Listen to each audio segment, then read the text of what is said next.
ክቡር አቶ ገዱ ያኔ የውጭ ጉዳይ ሚኒስትር ነበሩ።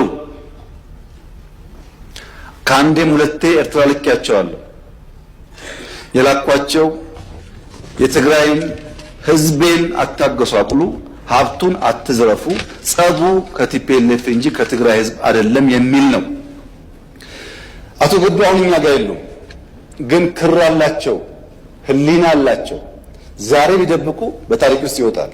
ለምን ጉዳይ ነው እንደተነጋገሩ እሳቸውም ያውቃሉ፣ ሻዕቢያም ያውቃል፣ እኛም እናውቃለን። አሉ አልሞቱም። አቶ ገዱ አንተ እንደ ጽኑ ተራራ በነፋስም ባውሎ ነፋስም የማትናወጥ ለብዙዎች አርአያ የምትሆን ሰው ነህ። የቃልህ ክብደት እንደ ወርቅ ይቆጠራል። በአንተ ውስጥ ታማኝነት ቃል ብቻ ሳይሆን ሕይወትን የሚመራ መርህ ነው። ክብርና ቅንነትህ እንደ ፀሐይ በጨለማ መንገድ ላይ ብርሃን ይሰጣሉ። ሰዎች በድንግዝግዝታ ሲራመዱ አንተ በእውነት መብራት ትራመዳለህ። የምታምነውን ለመጠበቅ በድፍረት ትቆማለህ። ለትክክለኛው ነገር ያለህ አቋም እንደ ዛፍ ስር ጥልቅ ነው። ማንም እንዲነቅልህ አይደለም እንዲነቀንቅህ አትፈቅድ። ለአንተ ያለኝ አድናቆት በቃላት ብቻ ሊለካ አይችልም። ገዱ እንደ ሰማይ ሰፊ እንደ ባህር ጥልቅ ነህ። ያንተና የለም አይነት ሰው በብዙ ዘመናት አንድ ጊዜ የሚገኝ ብርቅ ነው። መልካም ስምህ ካንተ በፊት ይናገራል፣ ተግባርህም ከቃልህ በላይ ይመሰክራል። አንተም ማወቅ በራሱ ስጦታ ነው። ለማንነትህ ለጽናትህና ለማይታጠፍ ቅንነትህና ለስራህ ባለህ ክብር ከልብ ያመሰግንሃለሁ ይላል ባለስልጣኑ ለገዱ አንዳርጋቸው የጻፈለት ደብዳቤ። በእርግጥ ገዱ ከአሜሪካ አውሮፓ እስከ አፍሪካና ኢትዮጵያ አነጋጋሪ ሰው ሆኗል። አብይ አህመድ በይፋ ያደነቁትና ባለማተብ ባለክሩ ሲሉ የመሰከሩለት ገዱ አንዳርጋቸው አሁን ስለሱ ከአሜሪካ አዲስ መረጃ ተሰምቷል። በርካታ ዲያስፖራዎች ለገዱ አንድ አዲስ ነገር አስበናል እያሉ ነው። ግን ደግሞ ገዱን ልዩ የሚያደርገው ለዚህ ጉዳይም ሌላ አስገራሚ ምላሽ ሰጥቷል። ለመሆኑ ስለ ገዱ የተሰሙ ጉዳዮች ምንድናቸው የሚለውን በዝርዝር እንነግራችኋለን። እናንተን ግን አንድ ሐሳብ እንጠይቃለን። ለመሆኑ የገዱ ቪዲዮ ምን ስሜት ፈጠረባችሁ? በርካቶች ገዱ የሥራ ሰው ለህሊናው የሚኖር ታማኝና ጽኑ ለሚሊዮኖች አስተማሪ የሆነ ሰው ሲሉት፣ አንዳንዶች ደግሞ በተለይ ስልጣንን መልቀቅ አልነበረበትም በማለት አንዳንድ አክቲቪስቶችና ደጋፊዎች ገዱን ሊያሸማቅቁት እየሞከሩ ነው። ለነሱስ ምን ትሏቸዋላችሁ? ኮሜንት ቦክስ ላይ ጻፉልን። እኔ ወደ መረጃው አለፍኩኝ። አቶ ገዱ አንዳርጋቸው ዛን ጊዜ ያላቀም ከሙልጌታ ወርቁ ቢሮ ሲሄድ ግን አቶ ገዱ አንዳርጋቸው ጠበቁኝ። እዚያ እኔ የአማራ ክልል ርዕሰ መስተዳድር ነኝ፣ ገዱ አንዳርጋቸው ይባላል አሉን። እናመሰግናለን ብለን ተዋወቅን። ከተዋወቅን በኋላ ቀጥታ ያነሱልን የወልቃይት ማንነት ወልቃይት ሄዳችሁ ጽሕፈት ቤት ለምን አትከፍቱም የሚል ነበር። አቶ ገዱ ዛን ጊዜ በቀጥታ አይሰጡን ማለት ነው። እኔ ደግሞ ቀጥታ ኮሚቴው ደነገጠ። እውነት ለመናገር የሄደ ከኔ ጋር ይሄን ከተማ የማን ነው አልኩት። የማን ነው አለ። የወልቃይት ዋና ከተማ ነው።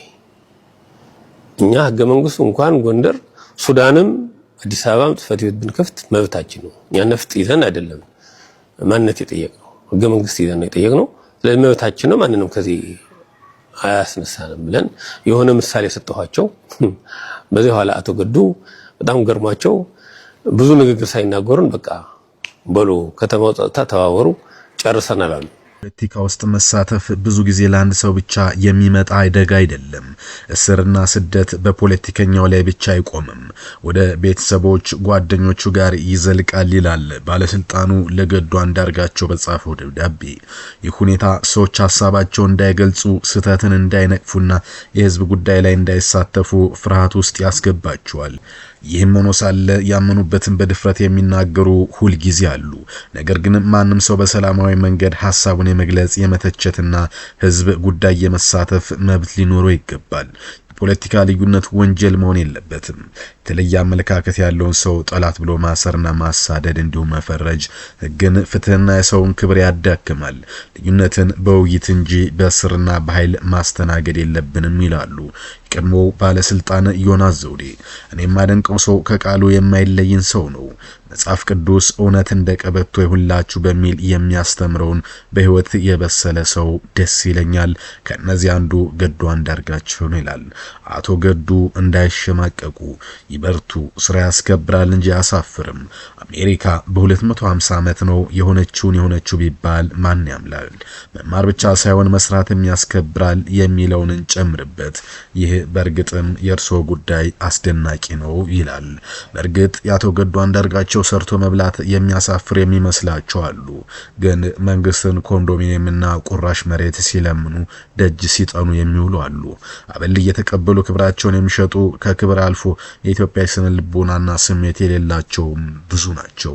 ሰነፎች፣ ስራ ሰርተው የማይበሉ፣ ስራ ሰርተው የሚያውቁ፣ ስራን የሚንቁ፣ ሰርተው ከመብላት ይልቅ ከሰው እጅ የሚጠብቁ አያሌ ሰዎች ገዱ አንዳርጋቸውን ለማጣጣል ቢሞክሩም ሚሊዮኖች ግን ገዱን እያደነቁት ይገኛሉ።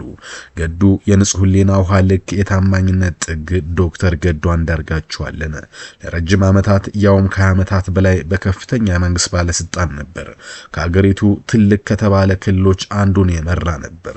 የውጭ ጉዳይ ሚኒስትርና የጠቅላይ ሚኒስትሩ የደህንነት አማካሪም የነበረ ሰው ነው። በፖለቲካ ልዩነት ስልጣኑን ትቶ ዝቅ ተደርጎ በሚታይ ስራ ተሰማርቶ ራሱንና ቤተሰቡን የሚያስተዳድርም ሰው ነው። ይህ ምን ያህል ከሌብነትና ከሙስና የጸዳ ሰው እንደሆነ ማሳያ ነው። አንዳንዶች በዚህ ባነሰ ስልጣንና ኃላፊነት ለትንሽ ጊዜ ሰርተው ለሶስት ትውልድ የሚበቃ ቤት በውጭ ሀገር ያስቀምጣሉ። ኢትዮጵያ ሽልማት ድርጅት ዶክተር ገዱ አንዳርጋቸው ትውልድ መልካማሪያ ብሎ ቢሸልመው በጎ ነው እያሉ ነው። አንዳንዶች ደግሞ ጓድ መንግስቱን ኃይለ ማርያምንና አቶ ገዱ አንዳርጋቸውን እያነጻጸሯቸው ነው። እንዴት የሚለውንና ስለ ገዱ አንዳርጋቸው ዲያስፖራዎች ያሰሙትን መልካም ዜና ቀጥሎ ልንገራችሁ። አቶ ገዱ ዛሬ አግኝቼው ነበር። እሱ አላየኝም፣ እኔ አይቼዋለሁ። ሰላም ስለው ራሱ ሰላም አለኝ፣ ግን አላወቀኝም። በጣም ይገርም እንትና ያግኝ ሜሪላንድ መኪና ምንድነው የሚባለው? ኤምቪ ሜሪላንድ ነው እየኖረ ያለው ማለት ኤምቪ አግኝቼው ነበር። በቀንነት ነበር ሰላም ብሎ የነበረው። እንደማንኛውም ሰው ሰላም አለኝ። በቃ አላወቀኝም ብዬ ታውኩት። ዛሬ አሁን አራውንድ 10 በዚህ 10 AM ማለት ነው። ለአንዳንዱ ተሿሚ የ130 ሚሊዮን ህዝብ ሀብት ዘርፎ የተደላደለ ኑሮ መኖር ክብር ይመስለዋል።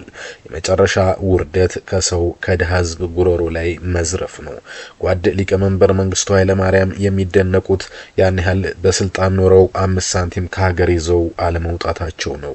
አሁን ደግሞ ገዱ አንዳርጋቸው በዛ መንገድ ተከትለዋል ተብለው ከመንግስቱ ኃይለ ማርያም ጋር እየተመሳሰሉ ነው።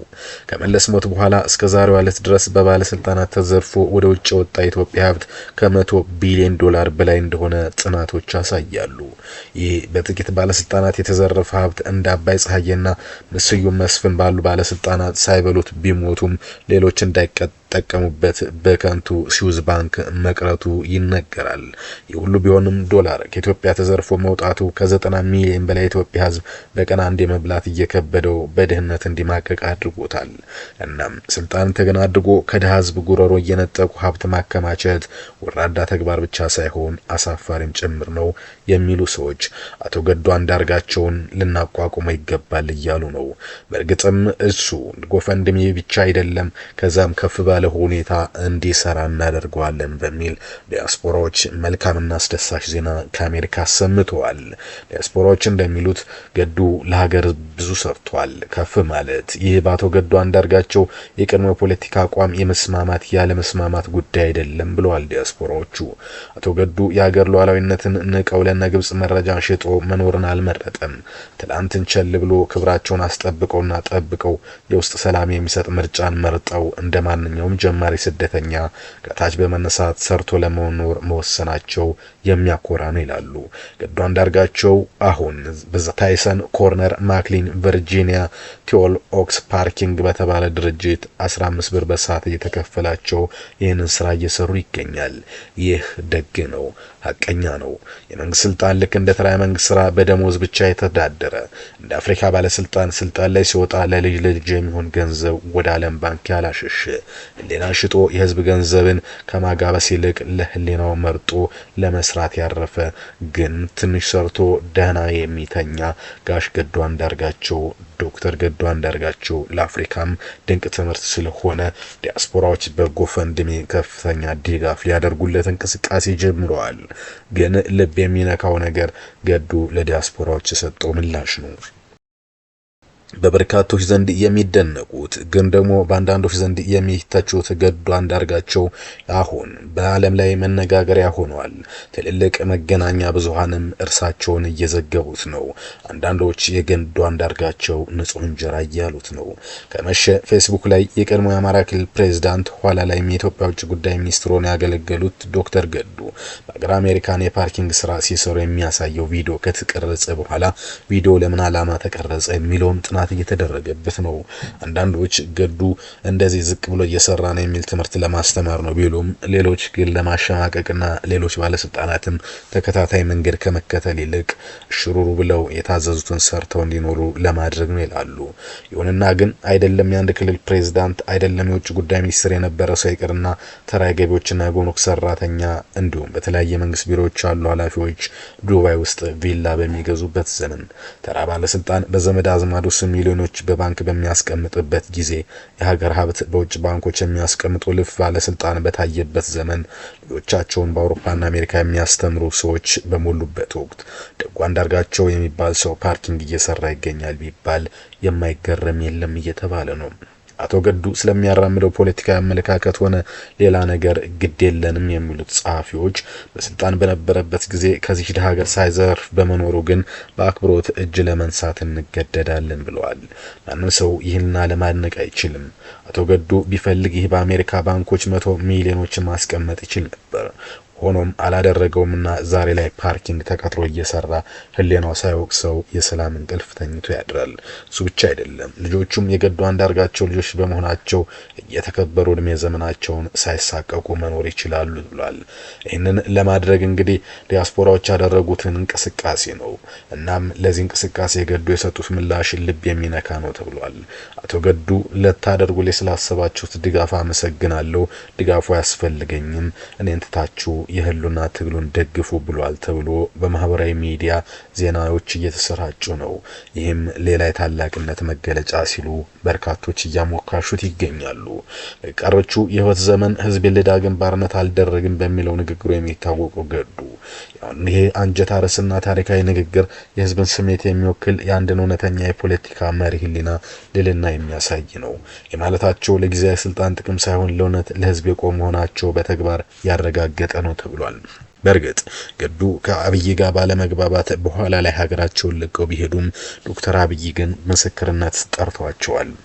በኤርትራ ጉዳዩን በሰላም ለመፍታት ወደ ኤርትራ ልካቸው ነበር ከህወሓት ጋርም በነበረው ብሎ ፓርላማ ጠቅላይ ሚኒስትር ዶክተር አብይ አህመድ ባወሩ ጊዜ ጠቅላይ ሚኒስትር ዶክተር አብይ አህመድ ገዱ ባለክር ነው፣ ባለማተብ ነው፣ እርሱ እውነቱን ይመሰክራል ሲሉም ተናግረው እንደነበረ የምናስታውሰው ጉዳይ ነው። የሆነ ሆኖ አሁን ለገዱ ቀጣይ 2-3 ነገሮች እየተነሱ ነው። አንዳንዶች ገዱ ሌሎች ካደረጉት በተለየ ነገር ሀገሩ ላይ ያደረገው ነገር የለም፣ ያወራው ስለ ህዝብና ስለ ሀገር ተቆርቁሮ ነው። እናም ወደ ሀገሩ ተመልሶ መኖር አለበት። ለዚህ ደግሞ ያጠፋው ጥፋት ካለ ይቅርታ ይጠይቅ የሚሉ ሰዎች ሀሳባቸውን እያነሱ ነው። አንዳንዶች ዶክተር ገዱ አንዳርጋቸው አሁን የፒኤችዲ ትምህርቱን አጠናቋል፣ ከፓርኪንግ የተሻለ ስራ ሊሰራ ይገባል፣ ይህ ደግሞ ገቢውንም ኑሮውንም ያሻሽለዋል ብለው የሚገልጹ አለ። አንዳንዶች ህይወት የምርጫ ጉዳይ ነች፣ ህዝብ ፖለቲካ የስልጣን የሚለቀቅ ነገር እንጂ ዘላለም ሙጥኝ ብለ ነው የምንኖረው አይደለም፣ ይህ መለመድ አለበት ተብሎ ይገለጻል። ሌሎች ግን ገዱ አንዳርጋቸው ኢትዮጵያን ወክሎ የህዳሴ ግድብ ዋይት ሃውስ ድረስ የተደራደረ ከነ ትራምፕ ጋር ጎን ለጎን ቆሞ ፎቶ የተነሳና የተነጋገረ ኢትዮጵያን በበርካታ ውጭ ሀገራት የወከለ ነውና ገዱ በዚህ ደረጃ ተጎሳቁሎና ወርዶ ሲታይ ሌሎች ሀገራት ለኢትዮጵያ ያላቸው ክብርም ይወርዳል፣ አግባብ አይደለም። ገዱ ከዚህ የተሻለ ድጋፍና ሽልማት ያስፈልገዋል ይላሉ። አንዳንዶች ግን ገዱ የሚወደደውና የመረጠውን ስራ ለመስራት ሞክሯል። ይህም በ61 አመቱ ላይ የሆነ ስራ ነው። ከወደደውና ከተመቸው ስራ አይናቅም። የወረደ የሚባል ስራ የለም። የወረደ ስብና ያለው ሰው ግን ሊኖር ይችላል እያሉ ነው። የሆነ ሆኖ ገዱ አንዳርጋቸው የኢትዮጵያ ማህበራዊ ሚዲያን በተቀረጸች የሰከንዶች ቪዲዮ ውስጥ ተቆጣጥሮታል። ቀጣይ ምን አዲስ ነገሮች ይኖራሉ የሚለውን ይዤ እመጣለሁ። ይሁንና